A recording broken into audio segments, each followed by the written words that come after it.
Edmonton is really challenging those Toronto receivers, and that's why Doug's trying to go upfield as much as he is, because he's trying to make the big plays because of it. You know what impresses me, guys?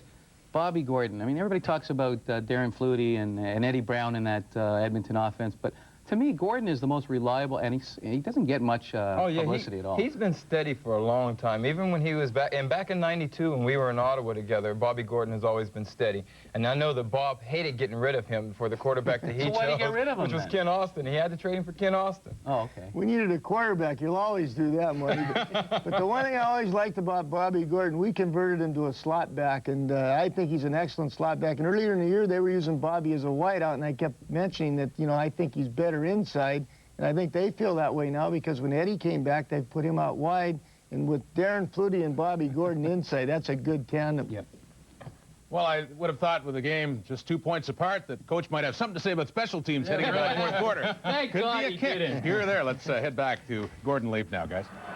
Yeah, Opie shot the bolt at halftime. I think the only thing I left to talk about on special teams there. But we'll have a special teams play to open the fourth quarter, as Mike Bannerjat will punt it away to Henry Williams from the 5-yard line.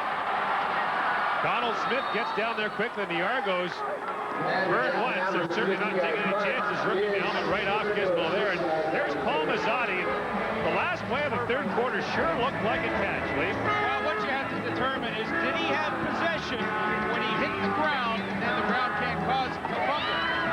So, well, we know what Doug Flutie thought. Have a look at this.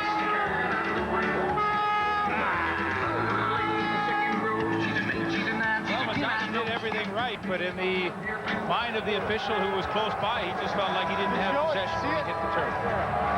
How the fuck is when I hit the ground? Did you show it? He wants us to verify it. Eskimos stuck deep in their own territory now. Danny McManus is under pressure, steps up and throws, and it's caught! Through the hands of the initial target, into the hands of Don Blair. First down, Edmonton. Just the way they drew it up. I tell you what, I'd like to see them do that again. Just the way they drew it up. And Danny McManus, give him credit. He does a good job to step up from the rush right there of Rob Waldrop and Andrew Stewart. And then this was a dangerous pass that probably could have been picked off, and it ends up being a big play. 32-yard gain. Little volleyball at work there. And Don Blair has the catch. That's a big play for Edmonton. Now McManus pump faking under pressure. Sidearms it up there. And I'll tell you what, Danny McManus, under no circumstances, is afraid to throw the ball. I mean, he'll throw it anywhere, in any spot, no matter how small. And now McManus, he's mad. He's mad at the Toronto rush that he felt kept coming and went at his legs. You know, those defensive linemen sometimes get in that crab walk when they're rushing the passer, and you watch at the end of this play, you know, down around his leg, and he feels like Rob Waldrop gave it an extra twist, and when Danny McManus got up off the ground, he let him know his displeasure. Second down, McManus in the shotgun.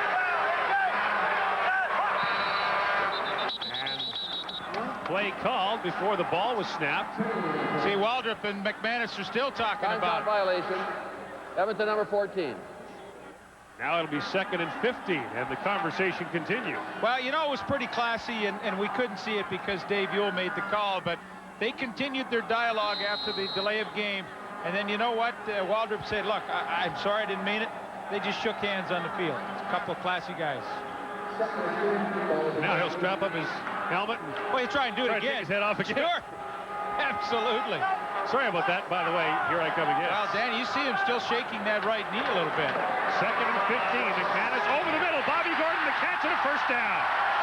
Into Toronto territory, down to the 52. It's Bobby Gordon night with Darren Flutie out of the lineup. He's become the featured man of this Edmonton offense. I thought Bob Obilovich made an interesting comment at the end of the third quarter in the studio, and it's a comment that I've always agreed with. Bobby Gordon would rather be a wide receiver, but he was moved to slot, and I think he's a better slot back than a wide receiver, too, and he's able to go into traffic over the middle, and he's fearless at catching the football in that area. 19-yard gain sets the Eskimos up for the first down. McManus, quick drop. Bobby Gordon again. And here's Gordon, angling for that first down marker and still going inside the 40, down to the 38-yard line. A pickup of 14 yards. Good determination to get the first down. You know what, Gordon? This was the perfect play call against the defense that Danny McManus saw, because off the side, this is Lester Smith. He's come up from his middle safety spot. So when you see that, what you want to do is get outside quickly. And they do it. Bobby Gordon makes an extra effort there to get some first down yardage. Here's Sellers on first down. He fumbled on his last carry. That time he gets his arms around the ball and gets down to the 35. And he's quickly become a fan favorite here in Edmonton. He's a favorite of ours. I mean, he's a fun guy to watch. What do you do? Hate a guy who's 260? Oh, my. I mean, but remember when the Toaster Brett Williams came in and played fullback? And, you know, the French, Perry, and all these guys. When you get the big guy in there, he becomes an instant favorite, and you know what? He's performing. I used to love to watch Blake Marshall play the game here. Here's a great one. And George Reed, your old teammate, was fun to watch, too. Now McManus, quick throw over the middle. Mark Colbert saw that pass go behind him. That'll bring up third down, and will bring on the field goal unit for a very important try for Sean Fleming. Well, Danny McManus made the right read. Ron Lancaster knows it. Toronto brought 6. And when you bring 6, you know you're going to get man-to-man coverage in a blitzing situation. Your inside receivers have to look quickly. Tobert's a young guy that just didn't read the situation. Now Sean Fleming comes on to try a 43-yard field goal. Outside the 40 this year, just 5 of 9. This would give Edmonton a 5-point lead. Jimmy Kemp the holder. Fleming puts it up, and it is good. Sean Fleming is 3 for 3, and with 11:08 to play in the fourth quarter, the Edmonton Eskimos have a 5-point advantage.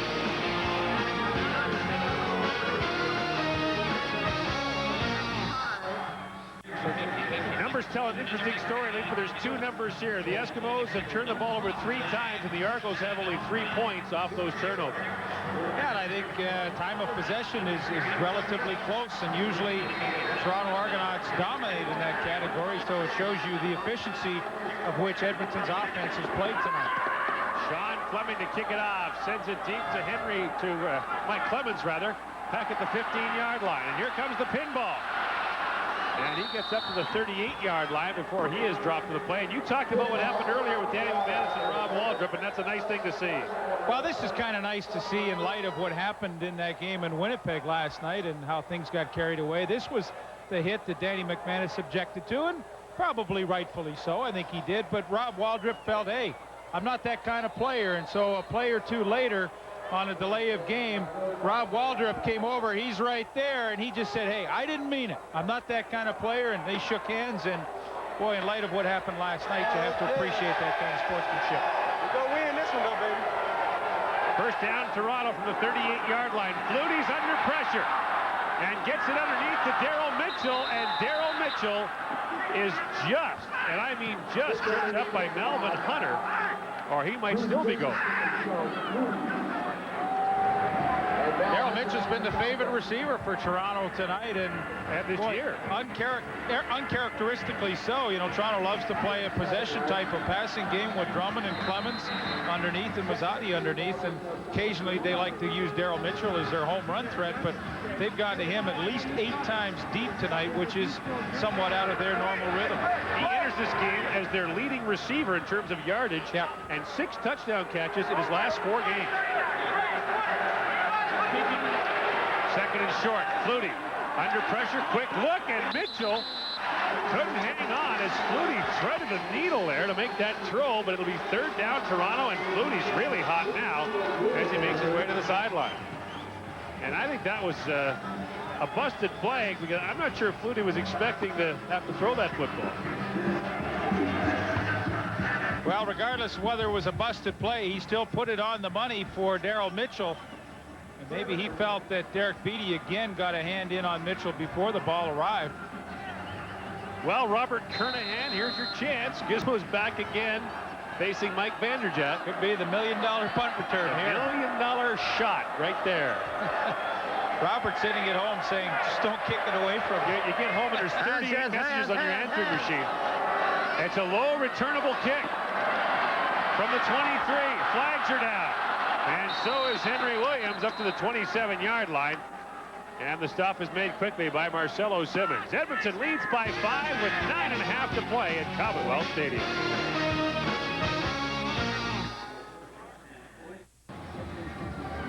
Back at Commonwealth Stadium in Edmonton, and back at Commonwealth Stadium in Edmonton is Darren Flutie, who was shaken up in the first half of this game, but he returns now. So the battle of the Flutie brothers is joined once again, and we told you earlier, Darren Flutie has never won a regular season meeting against his brother. So he's back out there now, the Eskimos with a 5-point lead and 9.5 minutes to play. They begin just shy of their own 40. Play fake to Seller. And they dump it off underneath. The pass is incomplete to Bobby Gordon. Just 6 points here in this second half. 3 by either team. And that unusual for two of the higher octane teams, especially Toronto, when you look at the kind of offensive numbers they put up. Yeah, you know, Toronto, you look at them, and their second quarter is their best offensive quarter historically this year, but their fourth quarter is not far behind. And that's somewhat skewed by the fact that in recent games they've been blowing out their opposition to the point that they've really been putting the brakes on in the fourth quarter. Second down, McManus. Full protection. Eddie Brown trying to protect the ball with his body. Wasn't able to make the catch. Now Adrian Smith gives him the business, and it'll be a punting situation for Edmonton. Well, Eddie Brown is a guy who goes down as part of a trivia question. He was part of the biggest trade in CFL history. Look at the 16 players. It was an 8-for-8 deal. Now, Eddie Brown gets an asterisk. He's still here along with Bruce Dixon, but Eddie Brown left and came back. Bruce Dixon is the only player on either team who has remained with that club since that 8-for-8 deal. Look at the names involved. Tracy Ham, Craig Ellis. There's some good ones involved there. Enos Jackson, now a policeman down in Arkansas, I understand. Huge kick by Fleming. Sends the pinball back to the 20. And now he starts coming back the other way. Here he goes. Sean Fleming makes the stop up at the 39-yard line, a 51-yard punt, and a 19-yard return. Sean Fleming jumps down to make the stop. He's like, enough of that. Here's my net. You know, it's funny. His normal net after a punt is 34 yards, and you know, that's tough when you kick a 51-yarder and you only net 31, you know, lower than your normal average. I mean, he did his job, but he just really outkicked the coverage. So Fleming makes his way to the sidelines, and the Argos get the ball back, and now this Edmonton defense will dig in once more against Doug Flutie. And I'm not sure that Robert Drummond has caught a pass in this game. 0. I just double-checked. I mean, he comes into it with 75. He has not caught one yet tonight. Now the fake to Drummond. Flutie has that pass tipped and almost intercepted by Willie Black. Looked like Flutie wanted to go back to Drummond after the play fake, and the Eskimos just wouldn't let him.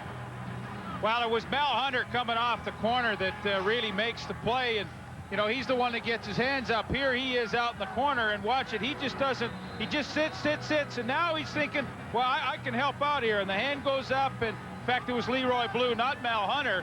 But, I mean, these guys are being very patient on defense. They're not going with the play fakes. They're not going with the influence.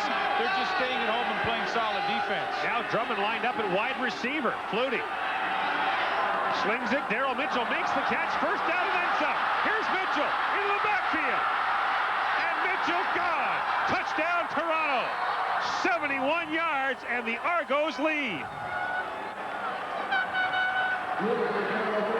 Daryl Mitchell with his 10th touchdown catch of the year, and suddenly the Argos burst on top for the first time in this game.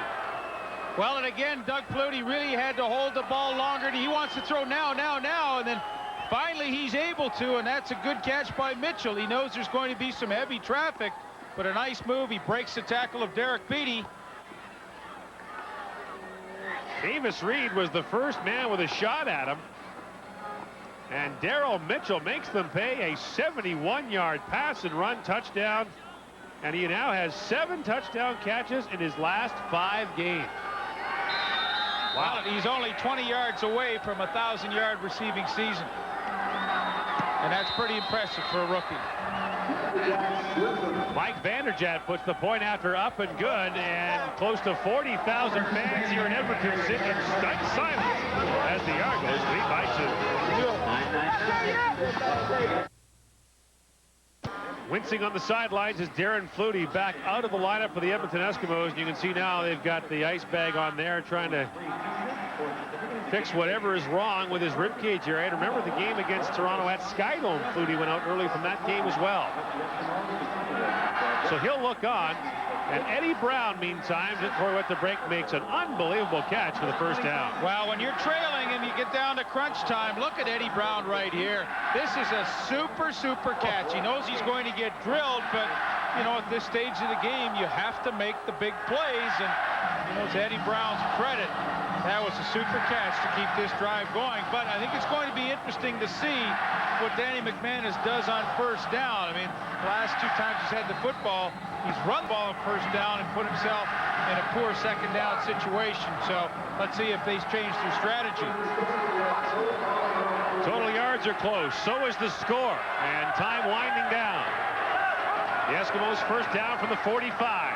McManus is under pressure, and he is dropped. Andrew Stewart, the man who caused his shoulder problems in the first place in week number 8, buries Danny McManus. Second sack of the game for the Argo defense. So what's worse, you run the ball and go 2nd and 9 and 2nd and 8.5, or you throw and get the sack, and now you're 2nd and 17.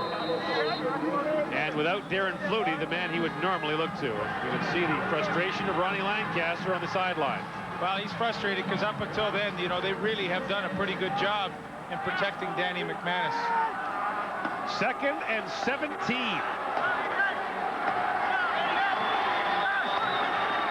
Here comes the rush again. McManus stands in, has his man Blair, but Blair is contained pretty well by Donald Smith. Blair is up to the 50, but it'll be 5 yards short of an Edmonton first down. It's a gain of 12. Now what, Leaf?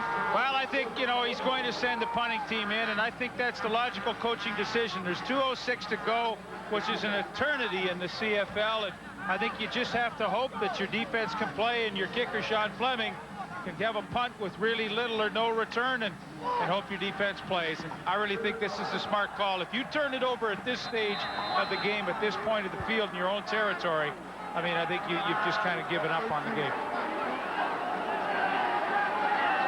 I think it's the only logical call he could make. Fleming. Oh, man, did he get a hold of that? Pinball at the goal line. And he'll have to give up one.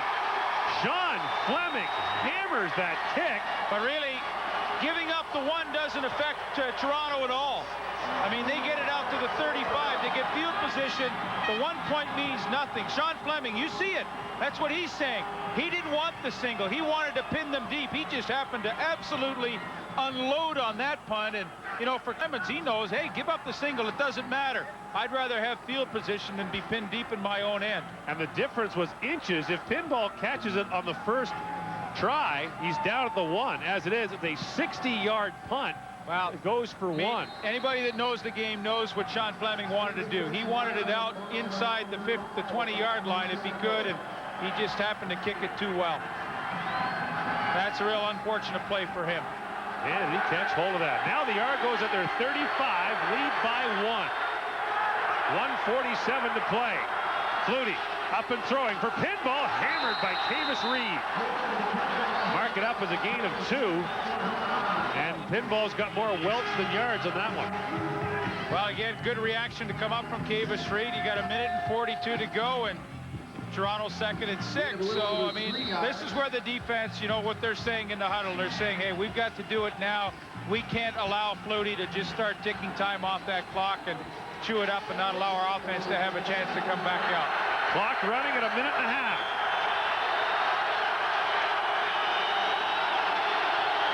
It's 2nd and 6. Flutie, quarterback draw.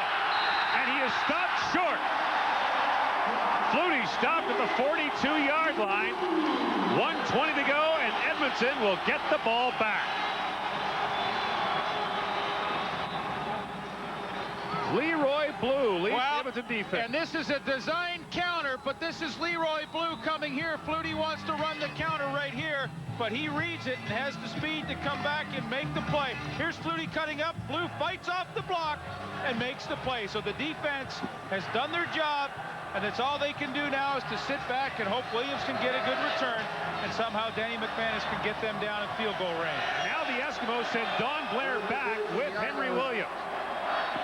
Blair returned a punt for a touchdown earlier in his career. Gizmo has one tonight. Vanderjagt sends a low bouncing kick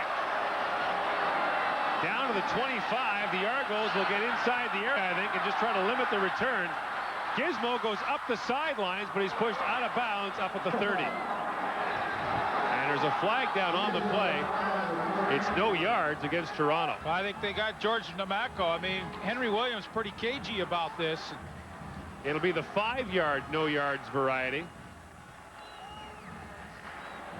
So the Eskimos, with 1:06 to go, need one to tie.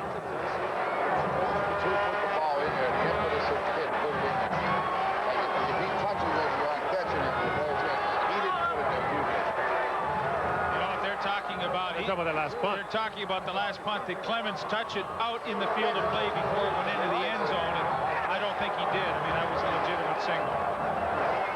You know, they're saying maybe it was a safety, but it wasn't. There's no way.